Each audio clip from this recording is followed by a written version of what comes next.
He stood up at dinner, drunk, and told his entire family I was a gold digger from the hood. Said I was using his son for money. I left that house in tears. What he didn't know? I controlled his company's $8.5 million contract, and renewal was in 3 weeks. Monday morning, I opened my laptop and saw his name. Stay till the very end, because I'm going to tell you whether Kelly was justified or if she crossed a line. If you've ever been underestimated because of where you came from, if you've been judged by people who inherited everything they have, this story is for you. Hit that like button if you believe respect is earned, not demanded, and subscribe, because we're about to watch privilege meet consequence in real time. My name is Kelly Rodriguez. I'm 28 years old, and I work as a senior purchasing director for one of the largest supermarket chains in the country. I manage supplier contracts worth over $100 million annually. My decisions impact hundreds of stores across the Northeast, affecting everything from pricing to product availability for millions of customers. I didn't inherit this position. I earned it. I grew up in a small apartment in the Bronx. My mom, Christina, was an elementary school teacher. My dad, Henry, drove delivery trucks for FedEx. We weren't poor, but money was always tight. I wore hand-me-downs and worked at a diner starting at 16, saving every tip. I got a full scholarship to a state university because I studied until my eyes burned. I graduated summa cum laude in supply chain management, got recruited during campus interviews, and spent 6 years climbing from junior buyer to director. Every single achievement was mine, built by my own hands, which made it devastating when Gerald Davies, my boyfriend's father, made it clear from day one that I would never be good enough for his son. Austin and I met 2 years ago at a professional conference in Chicago. He's a software engineer, smart, funny, supportive. He saw my drive and intelligence. I fell hard, and so did he. The problem was never Austin. It was always his father. Gerald inherited his father's food distribution company, a mid-sized operation supplying dry goods and canned products to stores across 3 states. He didn't build it. He didn't grow it. He just received it.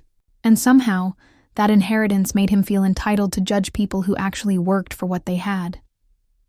From our first family dinner at their colonial house in Greenwich, Connecticut, the comments started. "Oh, Kelly works at a grocery store?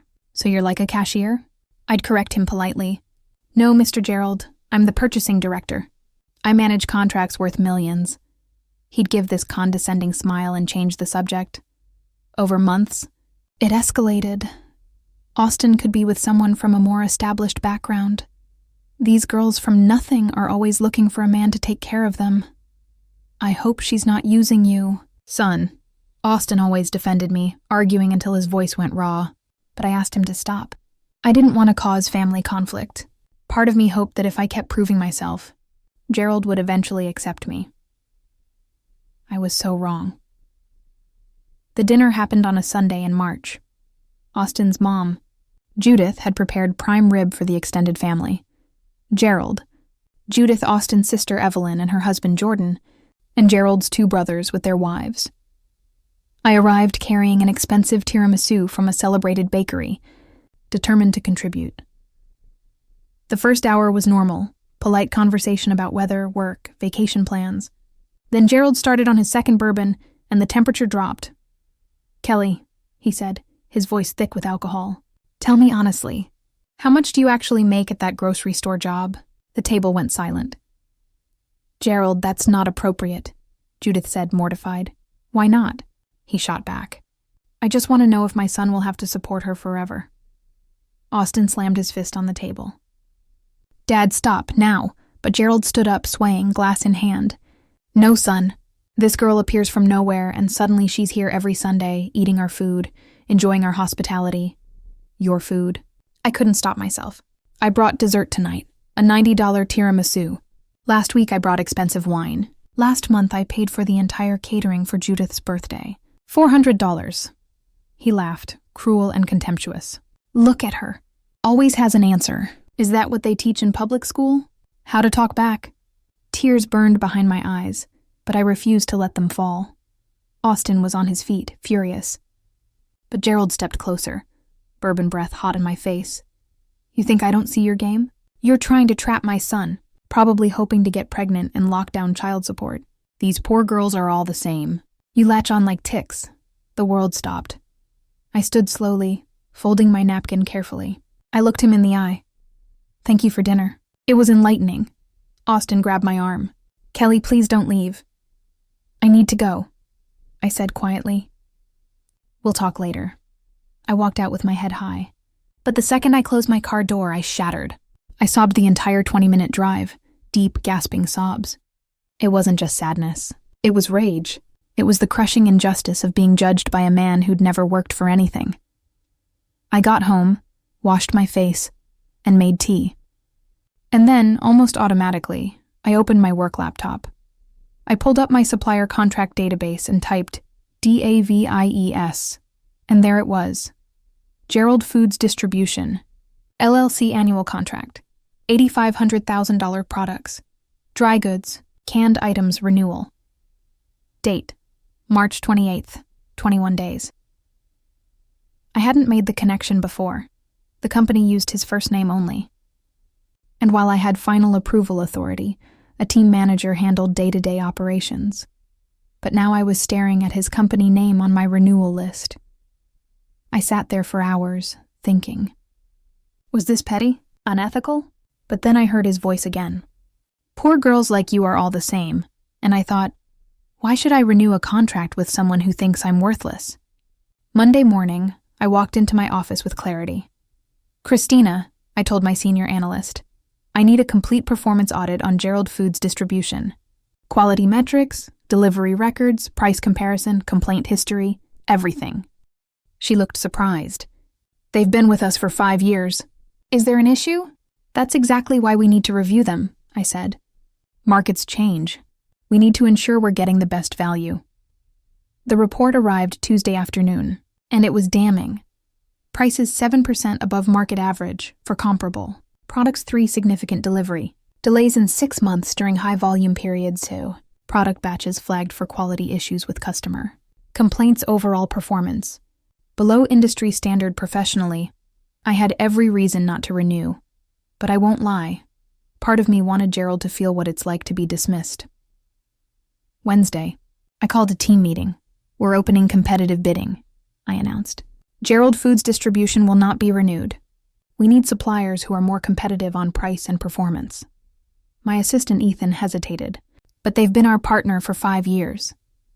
And that's why it's time to evaluate options, I said firmly. Business is business. Thursday, legal sent the formal non-renewal notice. I didn't tell Austin. He'd been apologizing nonstop, saying he'd fought with his father. I just said I needed time.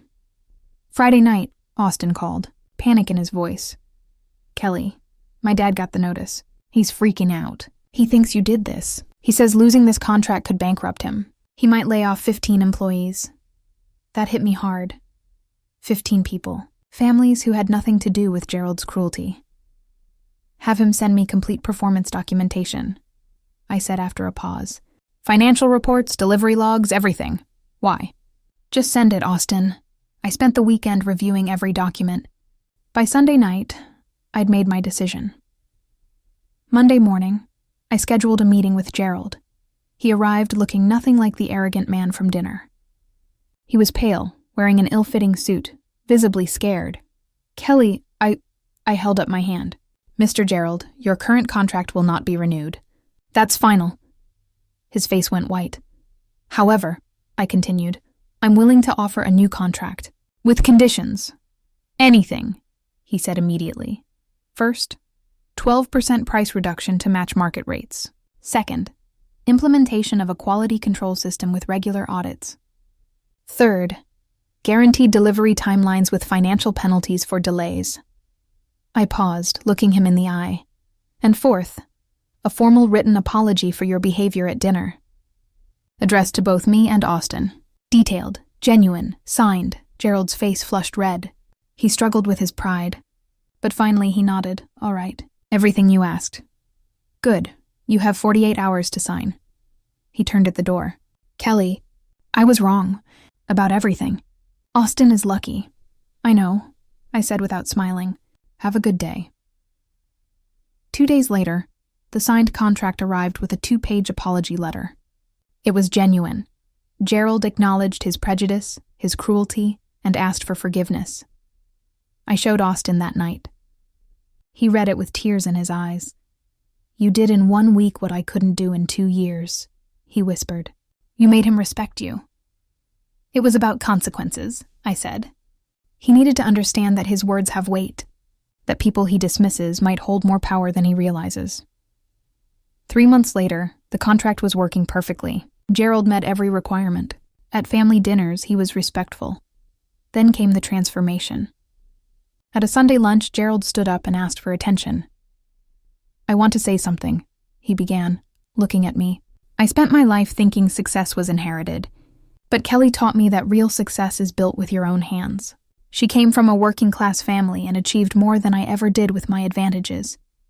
I was prejudiced and nearly destroyed my son's relationship with the best thing that happened to him." His voice broke. "Kelly, I don't deserve your forgiveness, but thank you for giving me a second chance." With dignity, I felt genuine warmth. "Thank you, Gerald. That means a lot."